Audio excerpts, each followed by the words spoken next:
Hello, everybody. Hello. Mental Health Awareness Month. Our hostess there, I'm about to out her. She has at least one mental health issue, and that is she was an engineering valedictorian at the University of San Diego. I have many. One of them is extreme shortness. Jewish mom here, and since it's a Friday night, I would like to say Shabbat Shalom. Do you have any Jews in the house tonight? Yeah! Okay, good. Some people still willing to admit it publicly. That's okay. I was told this is a safe space, so that's great. I want to thank you all for being here and also to congratulate you on having plans tonight. I've been thinking about the whole idea about having plans because the other night was a Saturday night, about 8:30. I was in my sweats and I went to the grocery store to buy a couple pints of ice cream because ice cream heals. And I get up to the cashier and he says to me, "Got any plans tonight?" I'm in my sweats, it's 8:30, I'm buying ice cream. These are my plans. Cookies and cream, plan A. Chunky monkey, plan B. So it's hard to believe that the first half of 2025 is almost behind us. How are you guys enjoying this year so far? Yeah. You know, I had a hysterectomy over 10 years ago, but I'm thinking about scheduling myself an abortion just to celebrate the fact that I live in California.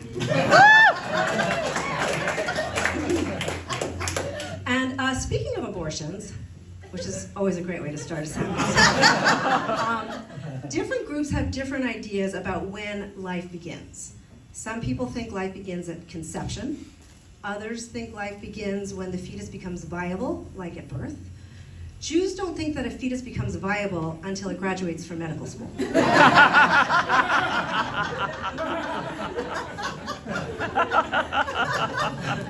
So, I've been happily married for nearly 30 years. It is quite the achievement. But throughout my life, random men have come up to me and said odd things that no woman ever really wants to hear. For example, when I'd first finished all of the requirements to graduate from college, and I was sitting at a bus stop, just so excited, I knew I was going to graduate, reveling in my joy, and a man came up and he sat down next to me and he kept looking at me, and I was trying to ignore him, trying to stay in my joy. He kept looking at me, and finally the bus came, and as I stood up, he said to me, "That's a real sexy little mustache you've got there."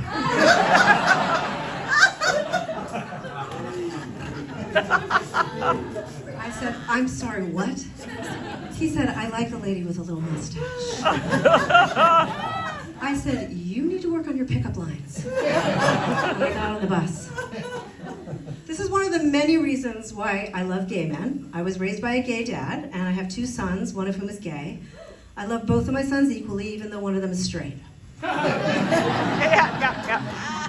long ago, I was walking around town with my gay son, and every red-blooded gay man that we passed seemed to be checking my son out, which of course made me super proud.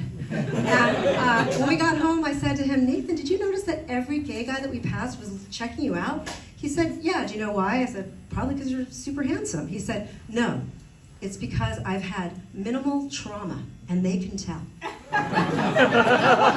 Now, as a Jewish mom, I thought, look how good I am. I've only given my kids minimal trauma. My husband is honest to a fault.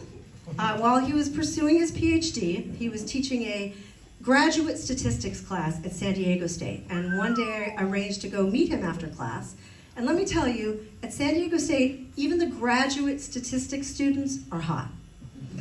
So I'm watching all these gorgeous women and men file out of his class and started to feel kind of annoyed. And later that night I said to him, "Honey, your students are pretty attractive. Did you ever think about any of them? Did you ever fantasize about, maybe sleeping with one of them?" He looked down sheepishly and said, "Yeah." I said, It's okay, I understand. Which one?" He looked at me and said, "All of them." That's my time, thank you very much.